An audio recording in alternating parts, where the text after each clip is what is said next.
Hey, how's it going? Thanks for stopping by. Today we're going to tackle this 2024 Road Glide. It's got a Gen 2 117 in it, and we're going to be doing the CR483 cam, a set of Trask headers, ThunderMax tuner, and the Darkhorse Compensator. So this will be a fun one. This will be a real good stage 2, real good solid stage 2. The owner's not looking to light the streets on fire. He's looking for a little bit of extra power for him and his wife, passing cars and things like that. He's not a racer. He just wants the bike to have a little bit more power for daily use. And that's what we're going to provide for him today. Hang in there. I'll be right back.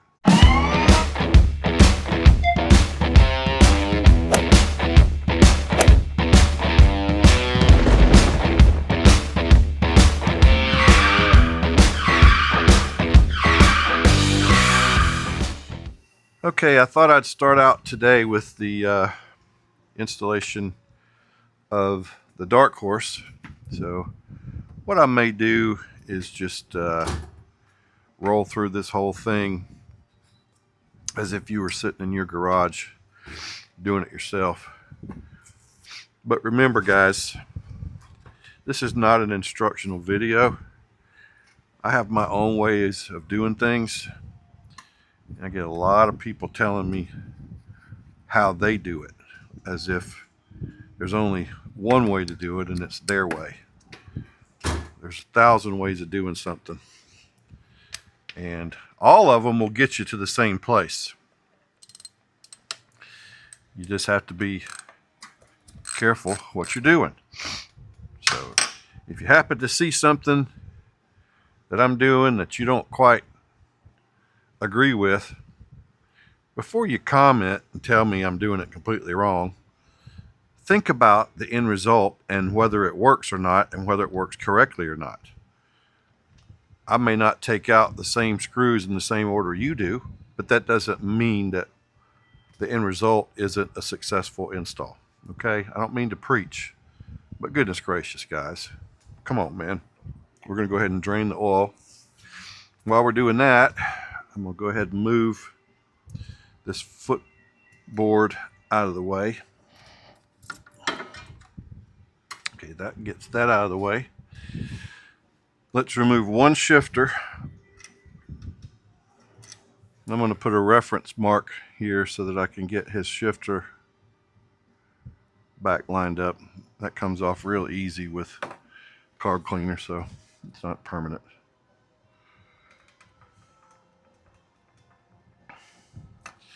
Right. Okay, that's out of the way. And now that'll allow us access to all of our screws. All right, I always say these things are really easy to strip out, so be diligent about putting your tool in there good and solid. That's what she said. And you won't have any problems. But if you halfway put it in there, That's what she said. probably gonna strip it. Another tip I have is to make sure your tool is good. After using them day in and day out,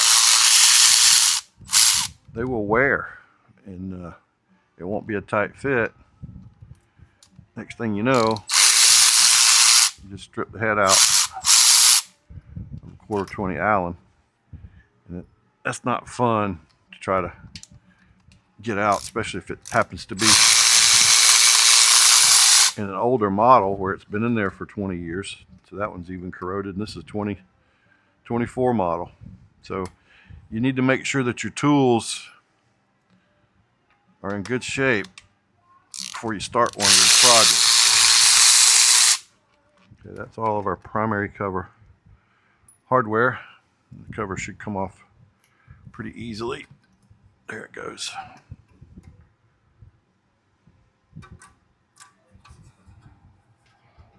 Always want to be careful with your gasket. Don't want to rip it. Let's drain a little bit more fluid out. Set that to the side. Go ahead and get this gasket off here.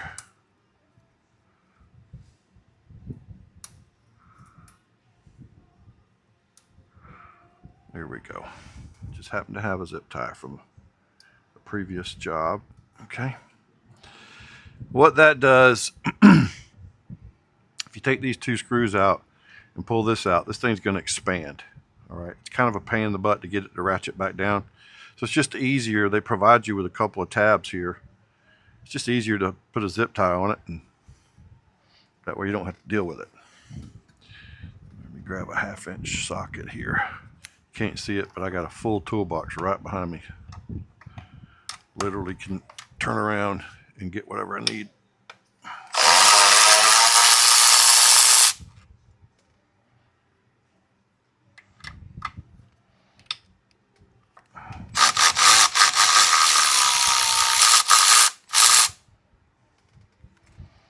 Okay.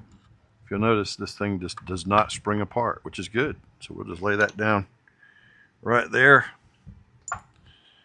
Be in good shape. I'm going to go ahead and pull this circlip.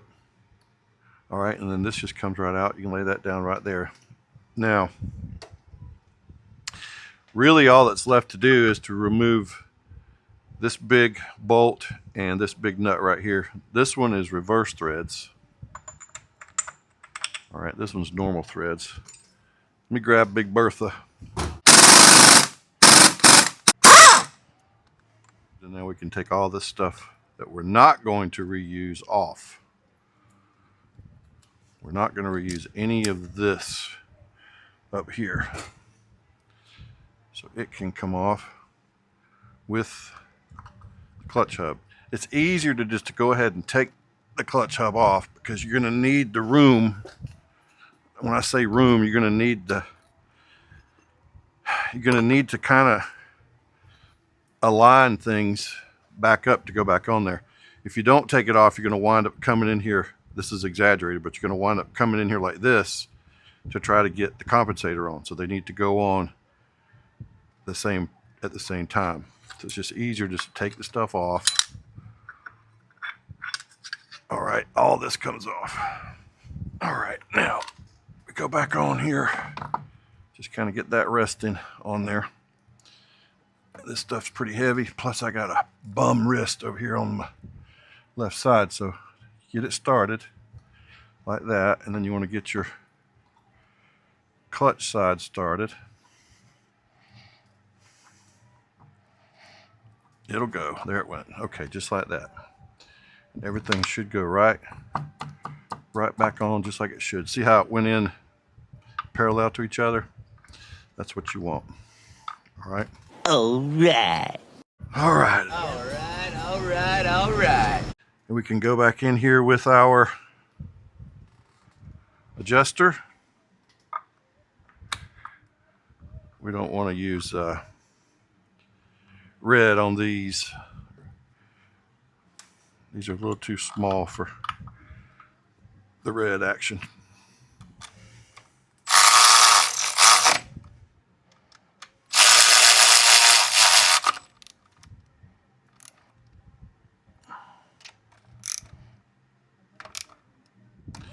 Take our little holder off.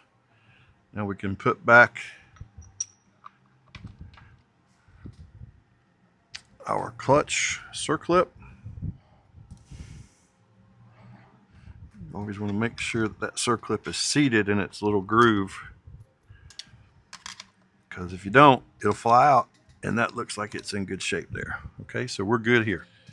Now all we have to do is put the cover back on, put some fluid in it. Pretty easy install.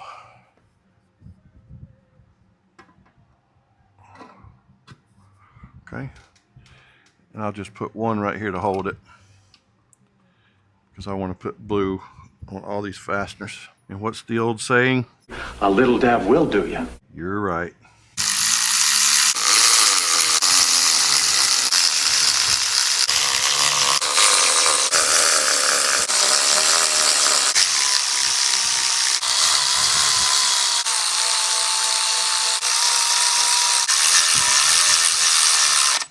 All right, these all get torqued at 115 inch-pounds.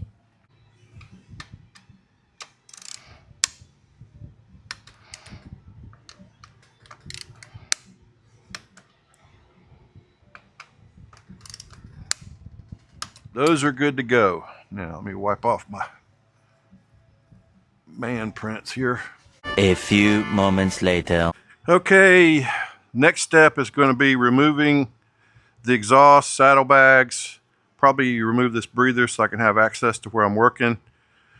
We'll pull the cam cover and take out the stock cam and go back in with the new Cyclorama 483. All right, so I'm going to go ahead and do a time lapse to get this regular old stuff out of the way, and then when I'm done, we'll get more focused on the camera placement on this 2024 Gen 2 117. Hang in there.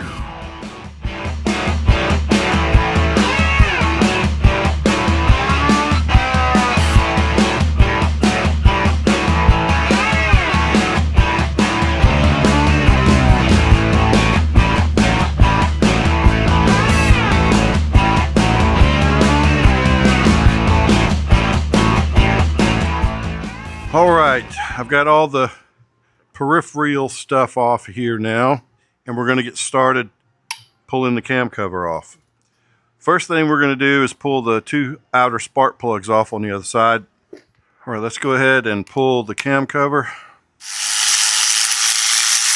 I've got my friendly persuader here, and we'll go ahead and pull the cam cover off and let that oil drain. It's not very much oil. It's not enough really to even worry about. But there's some oil that does come out. I'm going to set this over here to the side. Okay, so on these Gen 2 motors, I usually mark these with a marker, but the timing marks are pretty easy to see. So initially, I'm just going to turn the motor over very gently to align the timing marks, what I call where they touch. So that means I can go ahead and pull the push rod keepers here to access the push rods. And what that's going to do is let us see if these push rods turn. You can be able to turn them by hand. That one turns and that one turns. So I'm going to go ahead and cut these out now. Now both of those are out. Let's go ahead and turn. Actually, you know what I am going to do? I'm going to go ahead and mark these because I won't be able to see. Well, it doesn't matter. I know what I'm doing. I'm going to go ahead and spin this around one more complete turn. That's going to put that timing mark right here. But just for demo purposes, I'm going to show you anyway. Okay, now. That way everybody can see. All right, now I'm going to go ahead and turn the engine forward until the marks come back around, and the bottom one is straight up and the top one is straight up, and you can see that here. So we know now that the front is top dead center on the compression stroke, which puts the cam on what's called the base circle. So there's no lift going on. So we will be able to cut the push rods and not cause any kind of weird popping or slamming or valve spring damage or anything like that. Boy, that one's on there, isn't it?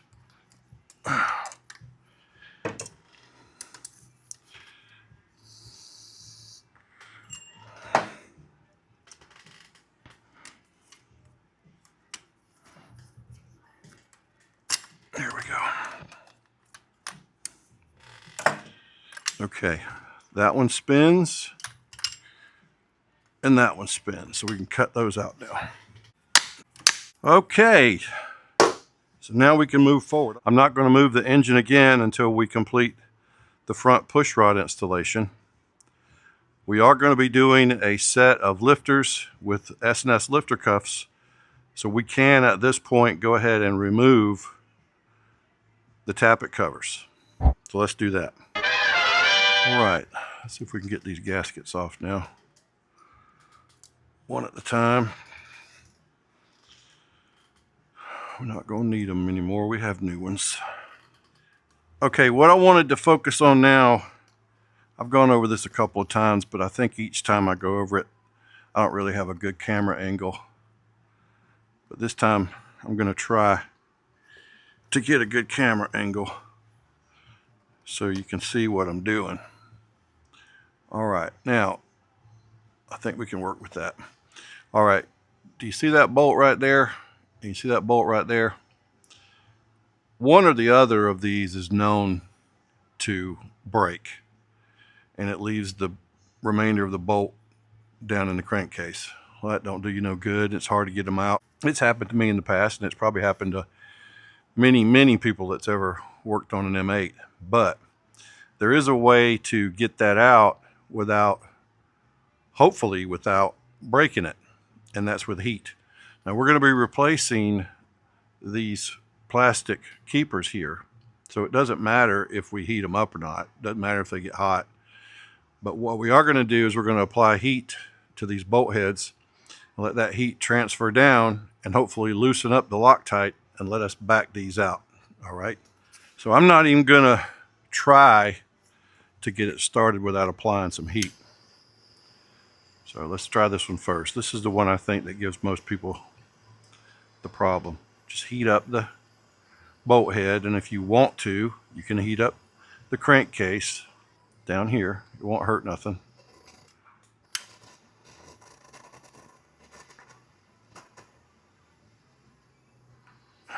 Okay. All right, now let's see if we can turn that bolt.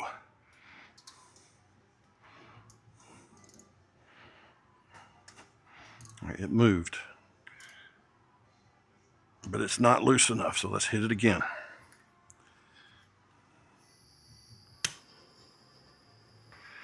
You don't want to force this at all. That's a small 1/4-20 fastener, and they will snap on you real easy. So let's see if it'll move now. It's moving, but it ain't free. In other words, it ain't just spinning out, but it is moving. I'm not putting any real giant amounts of force on it. So I'm going to stop and do it again.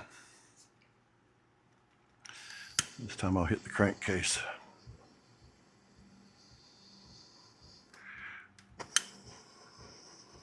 All right, let's try that and see what happens.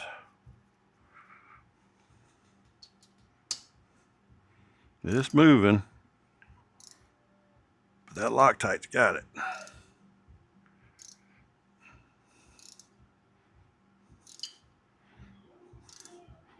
All right, it stopped again, so let's heat it up again.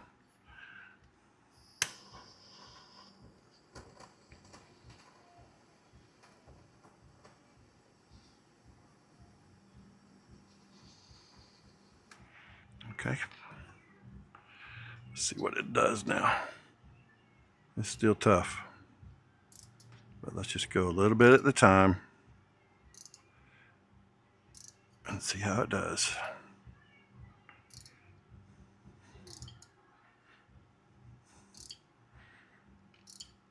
You want to do this by hand too. You don't want to put any kind of battery tool on it or air tool or anything like that. You want to do it by hand so you can feel what's going on.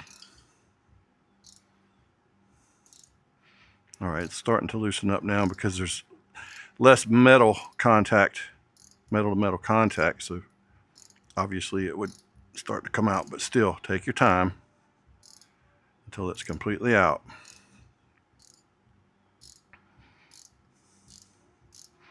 That's going to be hot, so I'm going to try not to experiment to see how hot it is. All right. Yep, it's hot.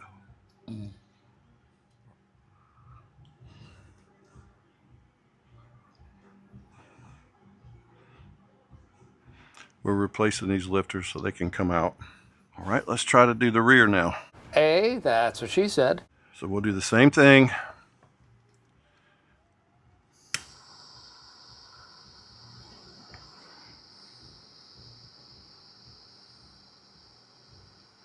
Let's see if we could turn it.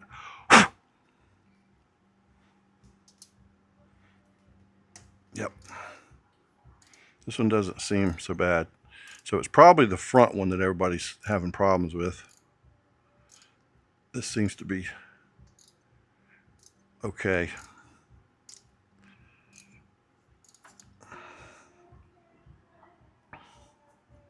Yeah, it stopped right there. So let's heat it up again.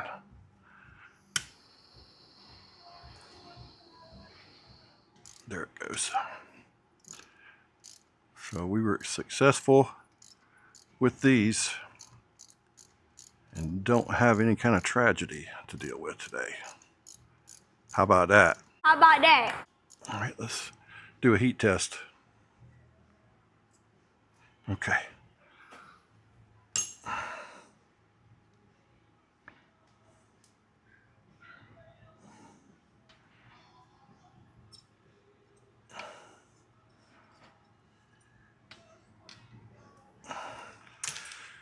All right, now on to the next thing. All right, I'm gonna go ahead and pull these two T27 quarter 20s. Get them out of the way, get the tensioner out of the way. All right, we're gonna go ahead and remove our gear set. Again, on these Gen 2s, this cup makes no difference where it's aligned. There's no markers on it. There's no place for it to fit onto. None of that kind of stuff. So just pull everything off here, hold your gear set together, set it down over there to the side. It should come right off with ease.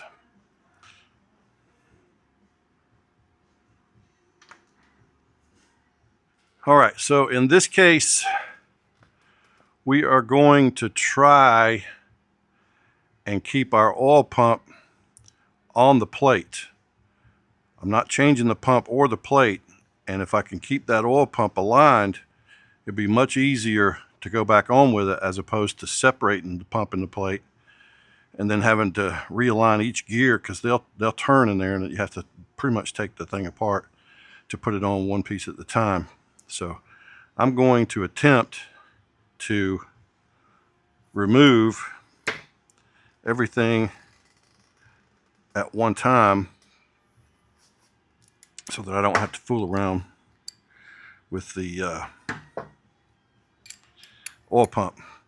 Now, in this case, I've already taken the lifters out, so I don't really have to have my lifter holders in here. You've seen me use them many times before. But let's pull these screws out. Now, since I don't want to make a mess, I'm going to try to break this thing loose. There it goes, just like that. No big deal. All right, I don't want a bunch of oil going everywhere, so this is what I generally try to do, is put a little hand towel underneath it and take it out, and let's lay it right over here. Now, the cam comes right out, just like so. That's the stock cam. It does have a good inner bearing in there. I can see all the rollers, so that's good to go. We don't have to replace the inner bearing. But we are going to replace the O-rings that are in here, since we disturbed them.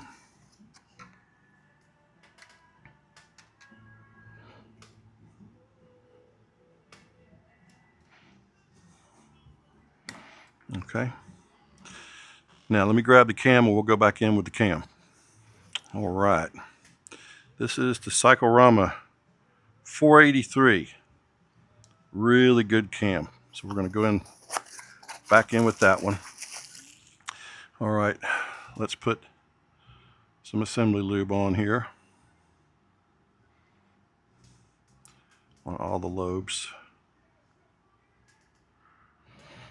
All right, that can go right back in there, just like that. Okay, we've got our new O-rings in place, and we're going to go back on with the plate, and let's hope that that oil pump lines up. Look at there, it did. I think it did.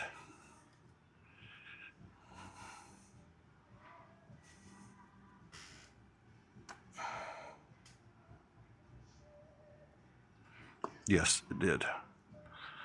We're good to go there. Now let's put back on our washer. Put a little bit of, just a little bit of assembly lube here too. Why not, right? Why not? Okay, this is just a regular old ball canning jar. I think it's a quart with the top that seals. And this is just a valve stem going like an aluminum rim with a rubber hose hooked up to a vacuum pump. That's all it is. So all I'm going to do is pull a vacuum, and you should start seeing some air coming out of those lifters. It sure makes it a lot easier and faster installing the adjustable push rods, because there's pretty much no waiting time once you've removed all the air from these lifters.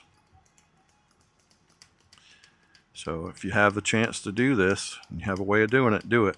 Otherwise you'll be waiting 15, 20, sometimes up to 30 minutes per push rod waiting for the lifters to bleed down. And this sure does help. All right, here's a subject I don't think I've covered over the videos. It's push rod assembly, the S&S Quickie push rod assembly. Okay, this is the way the kit comes. I haven't done anything other than take parts out of the package. I haven't done anything other than that. That's kind of a fun joy thing to do, so you'll learn that if you ever take some out of a package. But anyway, the first thing I do is I just apply some lubricant to the O-rings. All right. Second thing I do is I take the push rod lower. There's going to be a washer on here. So I take that washer off. Then you go back on with the cap and the spring. So we don't have a spring in there, so we're going to use the springs out of our old push rod set. So we have our springs from our old push rod set. So what we would do is put a spring. So what we did was we took the washer off. We're going to put the cap on there, or the cup, spring, and then the washer goes on, and then the appropriately sized O-ring goes on.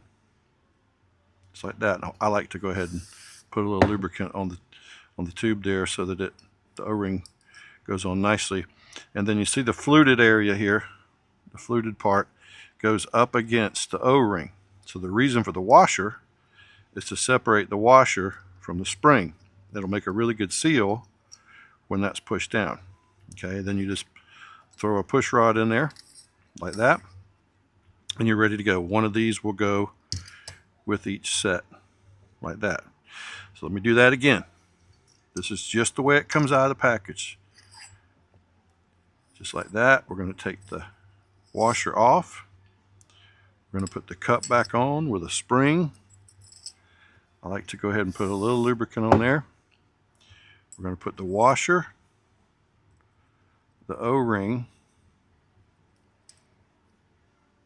and the lower push rod tube. As you can see, we have a washer that'll seal up against the O-ring, and the spring pressure will keep it tight. All right, so let's put that in there. Now there's two of them. I'll do it again if you want to see it one more time. Disassemble. Take the washer out. Put a little lubricant on there. Spring. Washer. And O-ring.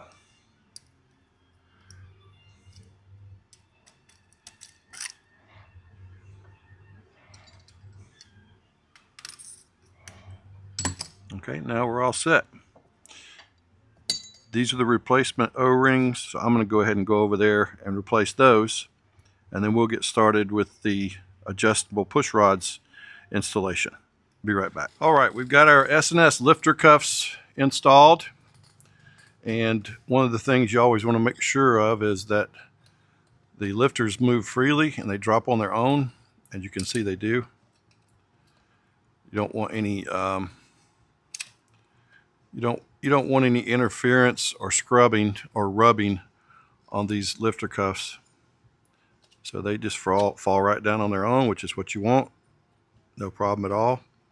So now we can go ahead and put our new gaskets on.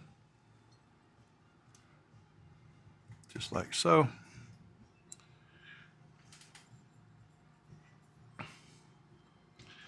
And S&S is very kind to send new hardware. So we're going to use their stuff.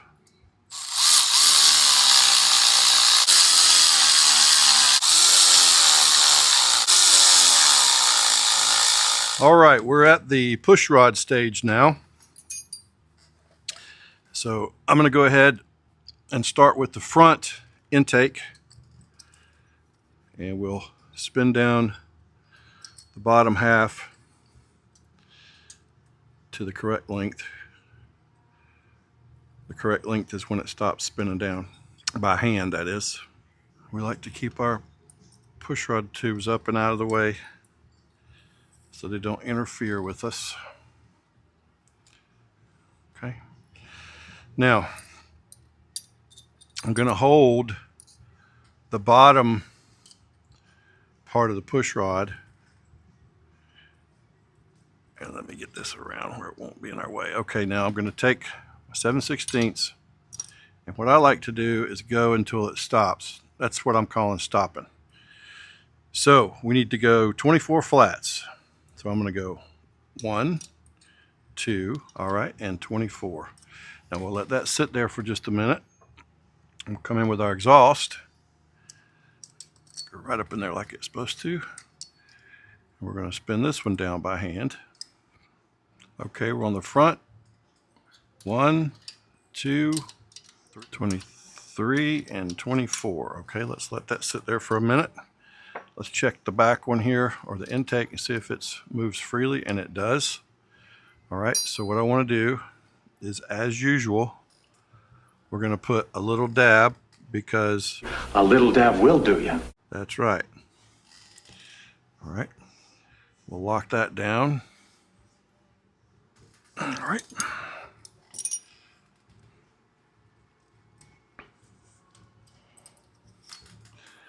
Let's check the front exhaust to see if it's bled down. Yes, sir. All right. Another little dab. Okay, let's lock that down. Okay, we're in good shape there.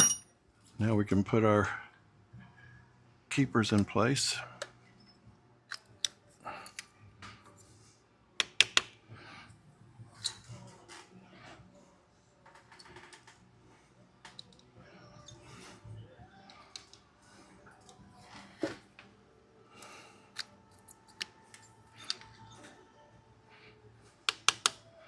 Okay, we're done there.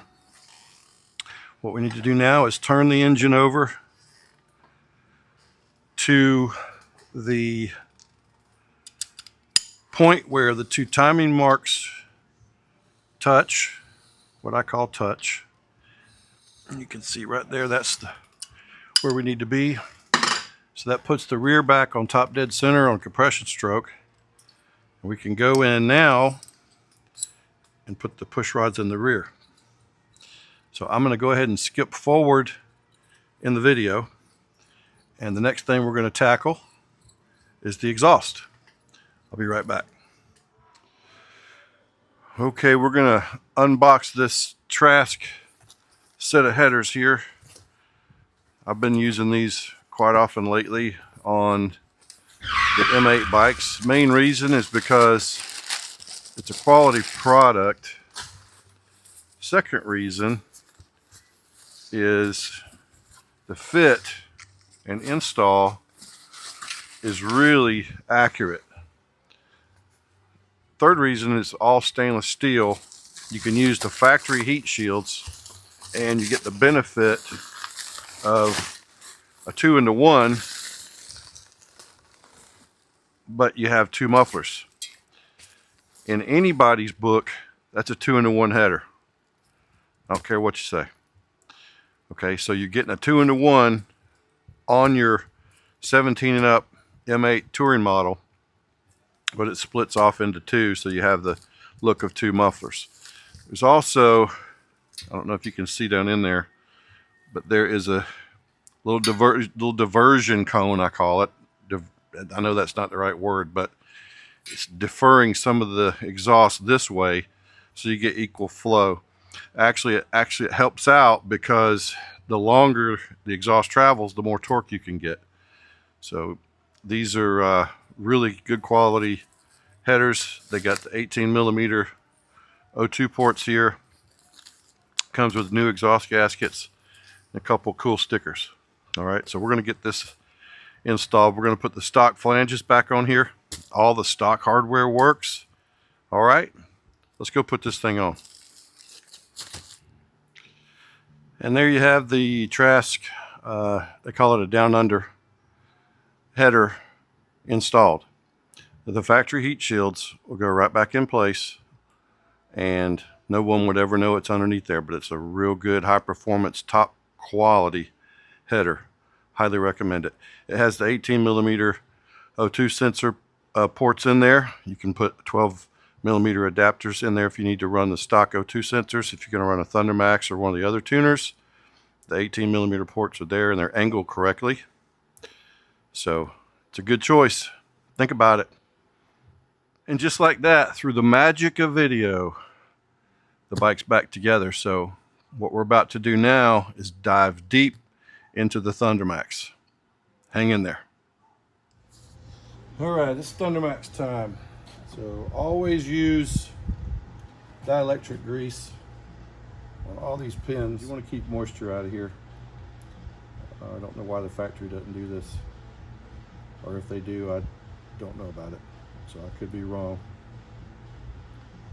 But ThunderMax is very sensitive, so you need to put this stuff on. Dielectric grease. And the ThunderMax will plug right in, just like so, and then clamp down the little lever there, okay? All right, we have the seat off, and you're gonna wanna route, if this is a 24, 23 and a half, 24, 25, 26 model, there's a real nice convenient hole in the frame, cavity opening, and then I just pull these 2 screws out right here that hold this plastic plate, and you can take the ThunderMax cable right through, just like so, and bring it right out, and it'll plug into the side of the ThunderMax.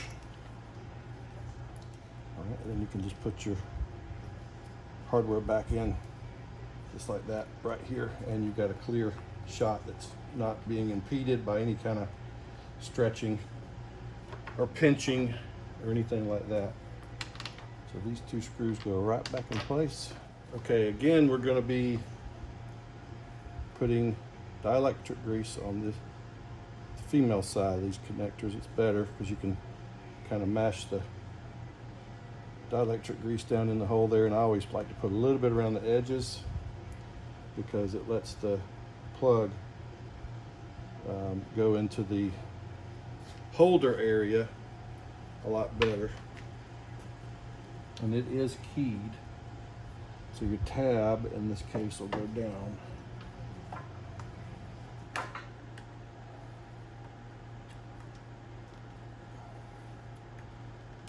Just like that, and then you'll need to tighten those Phillips heads to keep it from coming out.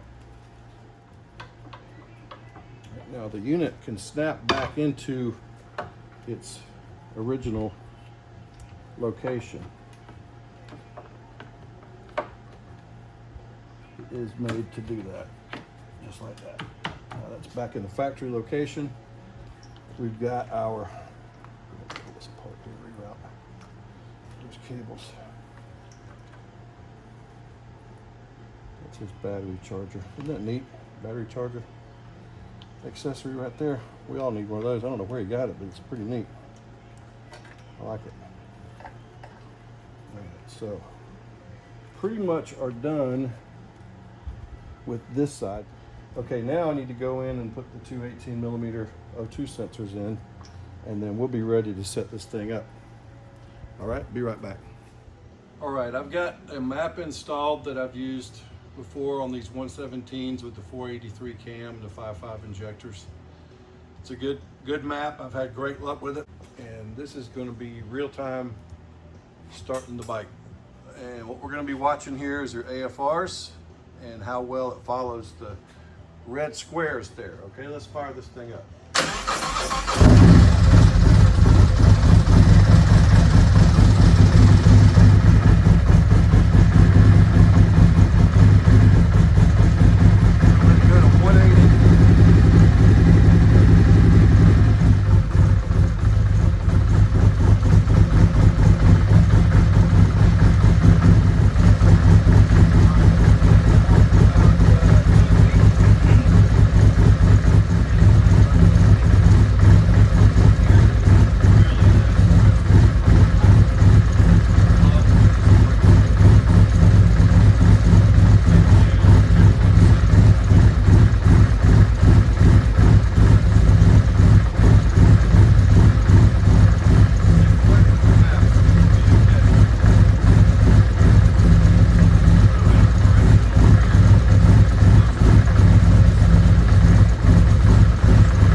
Here, so I'm going to go ahead and shut it off, and I'm really happy with the way this has turned out. I'm going to go ahead and take it out and ride it. I don't think we're going to have any problems at all, and we're going to let this one go home. Okay, man, this has been a really fun project. 2024 Road Glide 117, CR483 cam, ThunderMax, Trask headers, Darkhorse Compensator, all the good stuff. This thing runs like a champ. I'm about to take it out and try it out, but I appreciate you guys watching. I'm Steve Carr, and I'll talk to you later.